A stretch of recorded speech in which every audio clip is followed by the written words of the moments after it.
Hello everyone, I am Nisha Lamba and I welcome you all to our channel Unacademy judiciary. और आज की video में हम काफ़ी इंपॉर्टेंट क्वेश्चन के बारे में चर्चा करने वाले हैं। सवाल ये है कि पॉक्सो के तहत पुरुषों को तो पनिशमेंट मिल ही सकती है, इसमें तो कोई दो राय है ही नहीं, बट क्या महिलाओं को भी पनिश किया जा सकता है पॉक्सो के तहत?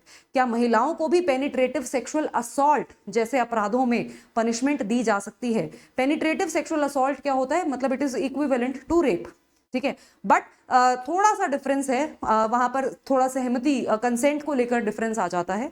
तो आज की वीडियो में हम डिस्कस करेंगे इसी टॉपिक के बारे में कि क्या महिलाओं को भी पॉक्सो के तहत अपराधी बनाया जा सकता है। ठीक है, तो चलिए स्टार्ट करते हैं आज का वीडियो।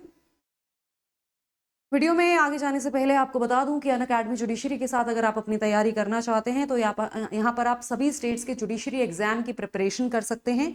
यहाँ पर आपको सभी major laws, minor laws, local laws, special laws, आपका सिलेबस कंप्लीटली कॉम्प्रीहेंसिवली कराया जाता है। और अगर आपको सब्सक्रिप्शन के लिए डिस्काउंट चाहिए तो आपको ये जो कोड है निशा लांबा, इस कोड से आपको मैक्सिमम डिस्काउंट मिल जाएगा। अगर आप मेरे साथ इंस्टाग्राम पर कनेक्ट करना चाहते हैं तो इंस्टाग्राम पर निशा_लांबा 07 पर कनेक्ट कर सकते हैं और टेलीग्राम पर निशा_लांबा 1511 पर मेरे साथ कनेक्ट कर सकते हैं। चलिए तो स्टार्ट करते हैं आज का वीडियो के अंदर जाने से पहले हम थोड़ा सा पॉक्सो के बारे में जान लेते हैं। पॉक्सो है क्या? देखो, पॉक्सो एक्चुअली एक लॉ बनाया गया था, साल 2012 में इंट्रोड्यूस किया गया था। ये जो लॉ है ये बनाया गया ताकि जो छोटे बच्चे हैं यानी 18 साल से कम के बच्चे, चाहे वो लड़कियां हों चाहे वो लड़के हों, अगर उनके साथ कोई भी सेक्सुअल अब्यूज होता है, सेक्सुअल हरासमेंट होती है, किसी भी तरह का सेक्सुअल अपराध होता है, ठीक है, एक्सप्लॉयटेशन होता है, तो उनको बचाने के लिए ये कानून बनाया गया था। तो इस कानून का उद्देश्य था कि कोई भी ऐसा व्यक्ति जो बच्चे का गलत इस्तेमाल करता है, गलत तरह से यानी यौन शोषण अगर किसी बच्चे का करता है तो फिर उसको वो अपराधी होगा और उसको सजा दी जाएगी इस कानून के तहत, ठीक है। और ये जो कानून है, ये सबसे बड़ी चीज इस कानून की क्या है कि ये एक जेंडर न्यूट्रल लॉ है। जेंडर न्यूट्रल लॉ मतलब यहां पर अगर आप बात करें विक्टिम की, तो आपका विक्टिम मतलब जो बच्चा है वो मेल भी हो सकता है और फीमेल भी, ठीक है। यानी सिर्फ ऐसा नहीं है कि फीमेल्स के साथ ही सेक्सुअल अब्यूज होता है या फीमेल्स ही यौन उत्पीड़ना का एक विक्टिम बनती हैं। मेल्स के साथ भी ऐसा बहुत बार होता है, खासतौर पर जो छोटे बच्चे हैं, 18 साल से कम के बच्चे हैं और भी छोटे बच्चे हैं जो बहुत ही छोटे, मतलब उनको इतनी टेंडर एज के हैं, they are just not, they have not even identified themselves properly, उनको अभी अपने they are in just in their childhood और मे बी एडोलसेंट्स, तो उनको भी यहाँ पर प्रोटेक्ट किया जाता है। तो सबसे पहली चीज तो है ये इस कानून की। दूसरी चीज जो है वो ये कि यहाँ पर जो एक्यूज्ड है वो भी जरूरी नहीं है कि वो एक्यूज्ड सिर्फ और सिर्फ एक पुरुष ही हो सकता है।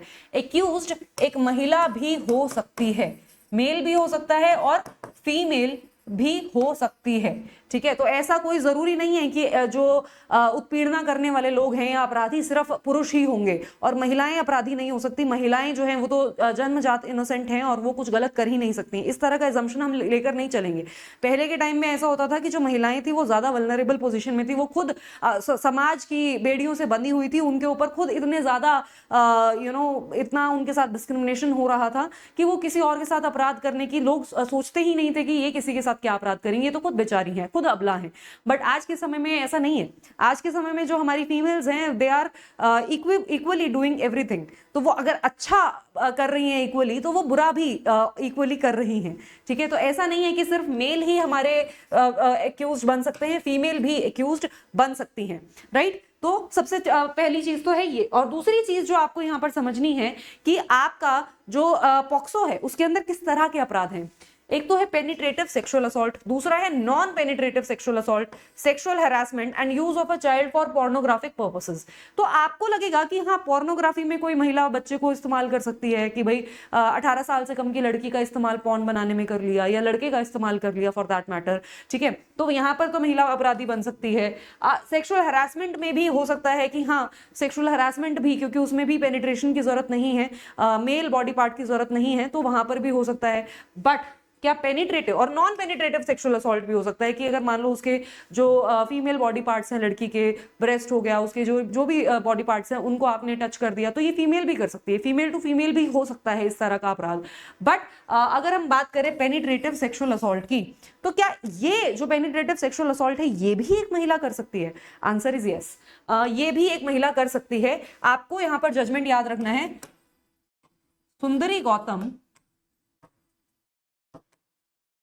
वर्सेस एनसीटी ऑफ दिल्ली का 2024 का आपका दिल्ली हाईकोर्ट का जजमेंट है ये। ठीक है, इस जजमेंट के अंदर कोर्ट ने डिस्कस किया था कि महिलाएं भी पेनिट्रेटिव सेक्सुअल असॉल्ट के लिए लायबल हो सकती हैं। क्या हुआ था इस केस के अंदर? बेसिकली ये जो केस है वो एक डॉक्टर के खिलाफ था। मतलब कि अगर आप डॉक्टर के पास गए हैं और डॉक्टर जो है वो आपका एग्जामिनेशन कर रहा है और उस एग्जामिनेशन के लिए उसको कुछ ऑब्जेक्ट आपके प्राइवेट पार्ट के अंदर इंसर्ट करना पड़ रहा है, तो फिर वो भी पेनिट्रेटिव सेक्सुअल असॉल्ट की श्रेणी में आ सकता है। तो पेनिट्रेटिव सेक्सुअल असॉल्ट के लिए जरूरी नहीं है कि आपको जो मेल बॉडी पार्ट है उसी को फीमेल बॉडी पार्ट के अंदर इंसर्ट करना है, ऐसा नहीं है। वो ऑब्वियसली वो तो है ही पेनिट्रेटिव सेक्सुअल असॉल्ट, लेकिन पेनिट्रेटिव सेक्सुअल असॉल्ट के में सिर्फ मेल बॉडी पार्ट की बात नहीं है, वहां पर आप कोई दूसरा कोई ऑब्जेक्ट भी आप किसी फीमेल बॉडी पार्ट के अंदर या बच्चे के बॉडी पार्ट के अंदर इंसर्ट कर सकते हैं। ठीक है, तो अगर हम बात करें यहां पर मेल की, तो मेल के एनस माउथ वगैरह में आप इंसर्ट कर सकते हैं।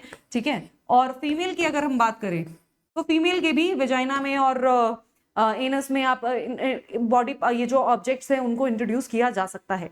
ठीक है, तो जरूरी नहीं है कि जो इंसर्शन है वो सिर्फ मेल बॉडी पार्ट्स का हो, किसी ऑब्जेक्ट का भी हो सकता है। ठीक है, दूसरी चीज जो यहाँ पर ध्यान रखने वाली है वो ये कि जो मैंने आपको बताया कि ये जो जजमेंट है सुंदरी गौतम, इसमें कोर्ट ने कहा था कि अगर इंसर्शन हो रहा है किसी भी, मान लो कोई एक मेडिकल डिवाइस इंसर्ट की जा रही है मेडिकल एग्जामिनेशन करने के लिए, तो वहां पर ऑब्वियसली जो पर्पस है वो कुछ और है, उद्देश्य कुछ और है, उसको सेक्सुअली असॉल्ट करना उद्देश्य नहीं है। तो ऐसा नहीं है कि उसने अगर ऐसा कुछ इंसर्ट किया है जो कि मेडिकल एग्जामिनेशन के लिए है तो वो उसके अंदर उसको कन्विक्ट बना देंगे और उसको अपराधी बना देंगे, फिर तो ऐसे कोई डॉक्टर अपना काम ही नहीं कर पाएगा। राइट, तो ये तो कोर्ट ने जरूर कहा था। बट यहाँ पर जो महिला डॉक्टर थी सुंदरी गौतम, उनका कहना था कि भाई मैं एक महिला हूं और मैं महिला होके किसी दूसरी लड़की या फिर लड़के का रेप कैसे कर सकती हूँ या पेनिट्रेटिव सेक्सुअल असॉल्ट कैसे कर सकती हूँ, बायोलॉजिकली पॉसिबल नहीं है। तो उस आर्ग्यूमेंट पे कोर्ट ने कहा था कि अगर आप ही की डेफिनेशन देखेंगे, उसका कहना था कि जो ये पेनिट्रेटिव सेक्सुअल असॉल्ट की डेफिनेशन है ना पॉक्सो के अंदर, उसके अंदर ही शब्द का इस्तेमाल किया गया है। तो उसमें कोर्ट ने कहा था कि आप अगर यहाँ पर इंडियन पीनल कोड, उस टाइम पे इंडियन पीनल कोड ही लागू था, ठीक है, तो इंडियन पीनल कोड का सेक्शन 8 अगर आप देखेंगे और वो डेफिनेशन आप जो कि तो आपकी भारतीय न्याय संहिता के अंदर भी आपको देखने को मिल जाएगी सेक्शन 2 के अंदर। ठीक है, तो इंडियन पीनल कोड में अगर आप ही शब्द देखेंगे तो वहां पर लिखा है ही इंक्लूड्स शी। ठीक है, तो उसके अंदर शी इंक्लूडेड है। ठीक है, तो फिर ऐसा नहीं है कि यहां पर पेनिट्रेटिव सेक्सुअल असॉल्ट की डेफिनेशन में अगर हमने ही शब्द का इस्तेमाल कर दिया है तो सिर्फ और सिर्फ जो आदमी है वो ही अपराधी बन सकता है, महिला अपराधी नहीं बन सकती। ऐसा नहीं है, महिला भी अपराधी हो सकती है ऐसे अपराधों में। ठीक है, तो ये वाली जो आर्ग्यूमेंट थी, इस आर्ग्यूमेंट को कोर्ट ने रिजेक्ट कर दिया था और कोर्ट का कहना था कि females are very well capable of committing crimes, of committing sexual abuse, of committing sexual harassment and also committing penetrative sexual assault, right? So ये एक liberal viewpoint यहाँ पर कोर्ट ने दिया and that is why, क्योंकि object क्या है इस लॉ का, पर्पस क्या है। जब भी कोई भी कानून पढ़ रहे हो, कोई जजमेंट पढ़ रहे हो, always remember the purpose. The purpose is to prevent sexual abuse caused to the children. तो अगर ऐसे में मान लो हम महिला को बोल दें कि नहीं आप तो पेनिट्रेटिव सेक्सुअल असॉल्ट कर नहीं सकती, बट वो एक्चुअल में क्योंकि उनके पास कोई मेल बायोलॉजिकल ऑर्गन नहीं है ऐसा करने के लिए, और हम उनको प्रोटेक्शन दे दें कि सिर्फ मेल ही यहाँ पर कन्विक्ट होंगे, फीमेल्स तो हो ही नहीं सकती, तो अगर ऐसा हमने कर दिया तो लूप होल ढूंढ लेंगे लोग। ठीक है, लॉ को अब्यूज करने के लिए, तो इस तरह का लूप होल एग्जिस्ट नहीं करना चाहिए एंड दैट इज व्हाई यहाँ पर कोर्ट ने ये डेफिनेशन के अंदर ही में शी को इंक्लूड किया है। राइट, सो ये था इस जजमेंट के अंदर। तो अब फीमेल किस तरह से एक्सप्लॉयटेशन कर सकती हैं, बहुत तरीके हैं। जैसे सेक्सुअल अब्यूज आप सेक्सुअल अब्यूज के तो मैंने आपको एग्जांपल दे ही दिए। विमेन ट्रैफिकिंग हो सकती है, प्रोस्टिट्यूशन के लिए बच्चों का इस्तेमाल किया जा सकता है, जैसे ब्रॉथल्स वगैरह चलाए जाते हैं, वहां पे टीनेज लड़कियां अगर मिल जाएं, राइट।